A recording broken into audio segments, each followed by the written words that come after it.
आज हम स्टार्ट करने वाले हैं लाइफलाइंस ऑफ नेशनल इकोनॉमी, जो कि ज्योग्राफी का चैप्टर है। ये चैप्टर काफ़ी ज़्यादा इंटरेस्टिंग है और काफ़ी ज़्यादा इजी है। इस चैप्टर में हमें ये पढ़ना है कि हमारी नेशनल इकोनॉमी की क्या क्या लाइफलाइंस है। तो चलिए स्टार्ट करते हैं। सबसे पहले हम थोड़ा कंटेंट देख लेते हैं कि इस चैप्टर में हमारे कौन कौन से टॉपिक्स आने वाले हैं। पहले है इंट्रोडक्शंस। दूसरा, हमें मीन्स ऑफ ट्रांसपोर्ट्स के बारे में पढ़ना है, जैसे रोडवेज के बारे में पढ़ना है, रेलवेज के बारे में पढ़ना है, वाटरवेज के बारे में पढ़ना है, एयरवेज के बारे में पढ़ना है। फिर आता है communication, international trade and tourism as a trade, यानी कि हमें इन सारे टॉपिक्स को पढ़ना है इस चैप्टर के अंदर। चलिए स्टार्ट करते हैं। सबसे पहले हम इंट्रोडक्शन से बोला है transport plays an important role in the economy. जो ट्रांसपोर्ट है वो हमारी इकोनॉमी के अंदर बहुत ज़्यादा इम्पॉर्टेंट रोल प्ले करता है। कैसे? क्योंकि जो हमारी इकोनॉमी है ना, वो दो चीज़ों पे डिपेंड करती है। एक है प्रोडक्शन, दूसरा है कंजप्शंस। अब प्रोडक्शन जहाँ पर चीज़ें बनती हैं या जहाँ पर गुड्स एंड सर्विसेज मैन्युफैक्चर होते हैं। दूसरा कंजप्शन यानी कि जहाँ पर गुड्स एंड सर्विसेज कंज्यूम किए जाते हैं।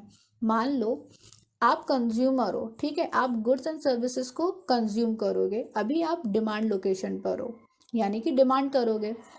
अब आप डिमांड कहाँ पर करोगे? जहाँ पर वो गुड्स एंड सर्विसेज मैन्युफैक्चर होते होंगे। कहाँ पर होते हैं? इंडस्ट्रीज में, ठीक है। यानी कि जो इंडस्ट्रीज है वो सप्लाई लोकेशन पर है। अब अगर मैं गुड्स एंड सर्विसेज को सप्लाई लोकेशन से डिमांड लोकेशन तक ले जाना है तो मुझे किसी ना किसी चीज़ की ज़रूरत तो पड़ेगी।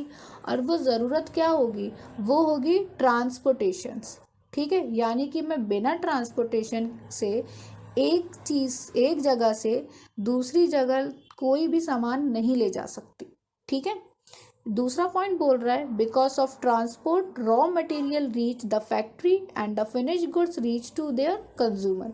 जैसे कि मैंने आपको बताया, अब फैक्ट्रीज में क्या और इंडस्ट्रीज में सामान बनता है, ठीक है। यानी कि रॉ मटेरियल्स कहाँ से प्रोवाइड होते हैं? हमें एग्रीकल्चर से। अगर मुझे रॉ मटेरियल्स को फैक्ट्रीज तक ले जाना है तब भी मुझे ट्रांसपोर्टेशन की ज़रूरत पड़ेगी ही पड़ेगी। फिर फैक्ट्रीज़ में जब वो रॉ मटेरियल्स फिनिश गुड्स में कन्वर्ट होते हैं और फिर उनको मैं डिमांड लोकेशन तक लेकर आना है तब भी मुझे ट्रांसपोर्टेशन की ज़रूरत पड़ेगी। क्लियर? उसके बाद थर्ड पॉइंट बोल रहे हैं the pace of development of a country depend upon the production of goods and services as well as their movement over space. उन्होंने बोला है कि जो ट्रांसपोर्ट है ना वो बहुत ज़्यादा ओवरऑल स्पेस में मूव करता है, यानी कि एज अ इंटरनेशनल है, एज अ नेशनल पूरा। और ट्रांसपोर्टेशन के कारण हमारा जो नेशन की डेवलपमेंट है वो काफ़ी ज़्यादा बढ़ गई है। क्यों? क्योंकि जो हमारी नेशन है ना वो सबसे ज़्यादा किस पर डिपेंड करता है? जैसे कि मैंने आपको बताया ना, production of goods and services पर। यानी कि हम जितना सामान को प्रोड्यूस करेंगे और वो प्रोड्यूस किया हुआ गुड्स एंड सर्विसेज जितना ज़्यादा एक्सपोर्ट होगा तो हमारी नेशनल इनकम उतनी ही ज़्यादा इंक्रीज होगी। क्लियर? फोर्थ बोल रहे हैं there four efficient means of transport are prerequisites for fast development. अब एफिशिएंट मीन ऑफ ट्रांसपोर्ट का मतलब क्या होता है? इसमें एक वर्ड है एफिशिएंट। एफिशिएंट का मतलब होता है ऑन टाइम, यानी कि जितनी जल्दी और बिल्कुल ऑन टाइम पर अगर ट्रांसपोर्ट हो रहा है, सामान एक जगह से दूसरी जगह जा रहा है, तो वो हमारी कंट्री के लिए बहुत ज़्यादा फास्ट डेवलपमेंट हो रहा है। क्लियर? तो समझ में आ गया इतना कि हमारा जो ट्रांसपोर्ट है, जो ट्रांसपोर्टेशन है, वो हमारी नेशनल इकोनॉमी के लिए क्यों बहुत ज़्यादा इम्पोर्टेंट रोल प्ले करता है। अब हमें बोला है next, apart from transport the ease and mode of communication like telephones and internet make continuous flow of information possible. सिर्फ हम ट्रांसपोर्ट को ही, मतलब ट्रांसपोर्टेशन में हम कम्युनिकेशन को भी लेकर आ सकते हैं। क्यों? कम्युनिकेशन क्या होता है? कम्युनिकेशन यानी कि हम बातचीत करते हैं, ठीक है, यानी कि सोशली इंटरेक्ट होते हैं एक दूसरे से। अगर मुझे यहाँ पर बैठे अगर मुझे अपने घर पे बैठे मुझे अमेरिका तक कोई बात को ले जाना है, अगर मैं कोई भी अपने फैमिली मेम्बर है, कोई फ्रेंड है, अगर मुझे बात या न्यूज़ पहुंचानी है तो मैं बहुत इजीली कम्युनिकेट करके, यानी कि कॉल्स या मैसेजेस से कम्युनिकेट करके एक जगह से दूसरी जगह तक न्यूज़ को पहुंचा सकती हूँ। क्लियर? तो जो कम्युनिकेशन है ना वो भी ट्रांसपोर्टेशन के अंडर आता है। उसके बाद मीन्स ऑफ ट्रांसपोर्ट, मैंने जैसे आपको बताया था स्टार्टिंग में ही, बहुत अलग अलग डिफरेंट टाइप के मीन्स ऑफ ट्रांसपोर्ट्स होते हैं।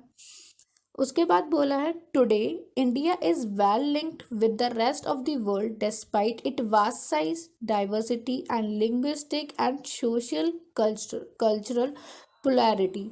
यानी कि हमारी आज के टाइम पे देखें तो हमारी जो इंडिया है ना वो ऑल ओवर वर्ल्ड में बहुत ज़्यादा वेल लिंक्ड है, यानी एक दूसरे से जुड़ी हुई है। अब वो एज अ साइज में देखें या फिर हम किसी कल्चर में देखें या किसी भी तरीके से देख सकते हैं, तो हमारी इंडिया किसी ना किसी तरीके से एक दूसरी कंट्रियों से बहुत ज़्यादा वेल लिंक्ड है। सेकेंड पॉइंट बोल रहे हैं railways, airways, waterways, newspaper, radio, television, cinema and internet etcetera have been contributing to its socio economic progress in many ways. यानी कि रेलवेज, वाटरवेज, एयरवेज, न्यूज़पेपर, ये सारे क्या है? ये सारे टाइप्स हैं ट्रांसपोर्टेशंस के।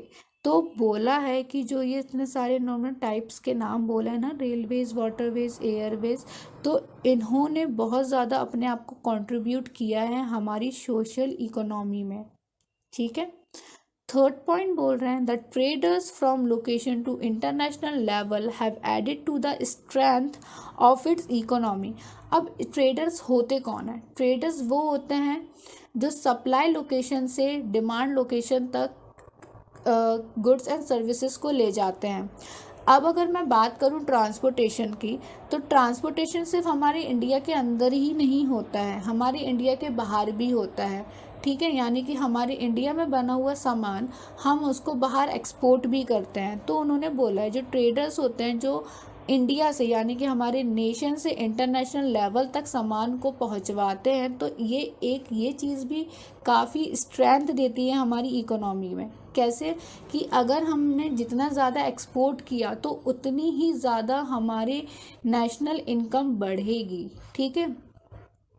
उसके बाद फोर्थ पॉइंट बोल रहे हैं it has enriched our life and added significantly to growing services and facilitating for the comfort of life. उन्होंने बोला है जो ट्रांसपोर्ट है ना, ये इसने हमारी पूरी लाइफ को बहुत ज़्यादा ईज बना दिया। कैसे? मतलब अब हमें ना टेंशन नहीं होता है कि अगर मुझे किसी सामान को किसी दूसरी जगह भेजना है तो मुझे एकदम टेंशन नहीं सोचना रहता है कि अरे यार कितना टाइम लग जाएगा, 1 महीना लग जाएगा, 2 महीना लग जाएगा, पता नहीं कब तक पहुँचेगा भी कि नहीं पहुँचेगा। तो ये थोड़ा सा टेंशन वाला है जो कि ट्रांसपोर्टेशन ने काफ़ी इजी बना दिया कि अगर मुझे अपने घर से मुंबई किसी को कुछ सामान पहुंचाना है तो मैं इजीली और बहुत जल्दी पहुंचाना है अगर, तो मैं इजीली एयरवे को चूज़ कर सकती हूँ क्योंकि एयरवेज फास्ट मूविंग ट्रांसपोर्टेशन है। ठीक है। और एयरवेज जब भोपाल से मुंबई तक कोई भी सामान ले जाएगा, अगर मान लो मुझे मुंबई में किसी घर पर सामान भेजना है तो वो रोडवेज उस सामान को बहुत इजीली कर देता है। क्यों? क्योंकि जो रोडवेज है ना वो door to door step services देता है। क्लियर?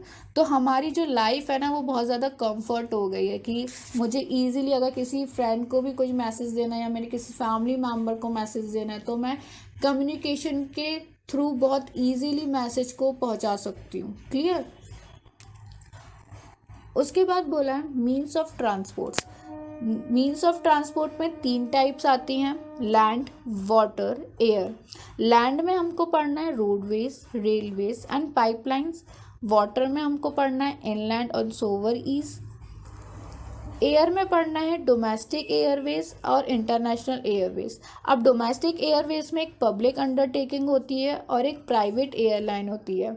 इसको हम डीपली आगे पढ़ेंगे। अब हम सबसे पहले स्टार्ट करते हैं रोडवेज।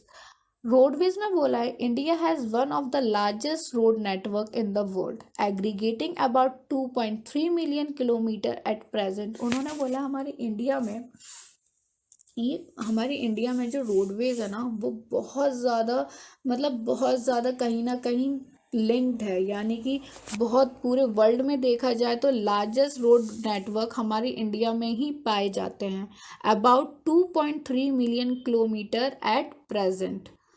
सेकंड पॉइंट लिखा है, in India roadways have preceded railways. Roadways have preceded railways का मतलब क्या है कि हमारे इंडिया में रेलवे से ज़्यादा रोडवेज चलती है। क्यों? क्योंकि जो रोडवेज होती है ना वो रेलवे से थोड़ी कम एक्सपेंसिव होती हैं, ठीक है, उनको मेंटेन करने के लिए थोड़े से कम पैसे लगते हैं। थर्ड पॉइंट बोल रहे हैं, they still have an edge over railways in view of ease with which they can be built and maintained। तो उन्होंने बोला है कि they still have edge over railways, यानी कि जो रोडवेज हैं वो बोलना चाह रहे हैं they still have an edges over the railways in view of ease with which they can be built and maintain. उन्होंने ये बोलना चाह रहे हैं, वो ये बोलना चाह रहे हैं कि जो रोडवेज है ना उनका जो मेंटेनेंस होता है वो रेलवेज से काफ़ी सस्ता होता है, काफ़ी चीप होता है, यानी कि रेलवेज के लिए हमें जितनी जितनी अदर चीज़ों की ज़रूरत पड़ती है रोडवेज के लिए हमें उन चीज़ों की ज़रूरत नहीं पड़ती है। उसके बाद टॉपिक आ रहा है, the growing importance of roads transport versus rail transport is rooted in the following reason. अब वो ये बोलना चाह रहे हैं इस टॉपिक में कि हम रोडवेज को ज़्यादा क्यों यूज़ करते हैं रेलवेज से। सबसे पहला पॉइंट है, construction cost of road is much lower than the railways line. जैसे कि मैंने पहले ही बताया है कि जो रोडवेज का मेंटेनेंस चार्ज होता है वो रेलवेज से कम होता है। Second point, road can traverse comparatively more dissected and undulating topography, यानी कि जो रोडवेज है हम उनको किसी ना किसी तरीके से कहीं ना कहीं लिंक कर सकते हैं, लाइक टोपोग्राफी जो एरिया होता है ना, तो हम उसको कहीं ना कहीं उसको लिंक कर सकते हैं, पर रेलवेज को नहीं कर सकते। थर्ड पॉइंट बोला है, roads can negotiate higher gradient of slopes and such as can transfer mountains such as Himalayas. उन्होंने, जैसे आपको पता ही होगा कि हिमालय वगैरह रीजन पे जाओ तो कितनी सर्कुलर उसमें रोड्स बनी रहती हैं, तो रोडवेज ना इजीली ट्रेवर्स हो सकती हैं, पर रेलवेज नहीं हो सकती। रेलवेज के लिए हमें सीधा रास्ता ही चाहिए पड़ता है। फोर्थ पॉइंट लिखा है, road transport is economical in transportation of few person and relatively smaller amount of goods over the short distance. यानी कि अगर मुझे कोई भी छोटा मोटा सामान और शॉर्ट डिस्टेंस तक पहुंचाना है, लाइक जैसे हम भोपाल की बात करें तो भोपाल से अगर मुझे किसी भी सामान को कोलार तक पहुंचाना है या फिर विदिशा तक पहुंचाना है, तो मैं ज़रूरी नहीं है कि रेलवे को ही चूज़ करूं, मैं रोडवेज से इजीली पहुंचा सकती हूँ। क्यों? क्योंकि रेलवे एक तो थोड़ा बहुत रोडवेज से महंगा होता है और रोडवेज हमें चीप पड़ता है, ठीक है। तो अगर शॉर्ट डिस्टेंस तक मुझे किसी भी सामान को पहुंचाना है तो मैं रोडवेज को ज़्यादा प्रेफर करूँगी। Fifth point is, it also provides door-to-door services, thus the cost of loading and unloading is much lower। उन्होंने बोला है कि जो रोडवेज है ना वो डोर टू डोर सर्विसेज को डोर टू डोर सर्विस करती हैं। It also provide door-to-door service, thus the cost of loading and unloading is much lower।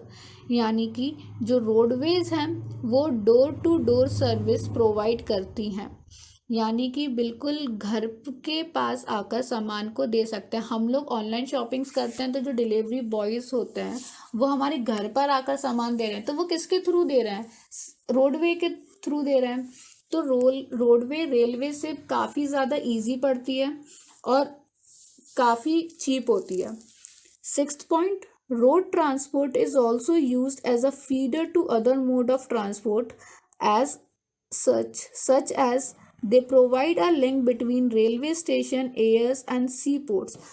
अब देखो, अपन मीन्स ऑफ ट्रांसपोर्टेशन की बात करें तो रोडवेज, रेलवेज, एयरवेज और वाटरवेज, ठीक है। यानी कि जो रेलवेज है, वाटरवेज है और एयरवे है, अगर मुझे यहाँ भी पहुँचना है तो मुझे रोड से तो जाना ही पड़ेगा ना। मैं भले टू व्हीलर का यूज़ करूँ, फोर व्हीलर का यूज़ करूँ, मैं किसी भी चीज़ का यूज़ करूँ, पर मुझे जाना बाय रोड ही पड़ेगा उन जगह पर भी। ठीक है, तो रोड ट्रांसपोर्टेशन, उसको हम feeder to other mode of transportation भी बोल सकते हैं। ठीक है, यानी कि as a medium. Clear. Now हमारे इंडिया में काफ़ी ज़्यादा रोडवेज़ का क्लासिफिकेशन है, जैसे कि golden quadrilateral, national highways, state highways, district roads, other roads and border roads. तो ये सारे हमारे रोडवेज़ के क्लासिफिकेशन है, जिनको हम नेक्स्ट वीडियो में समझेंगे।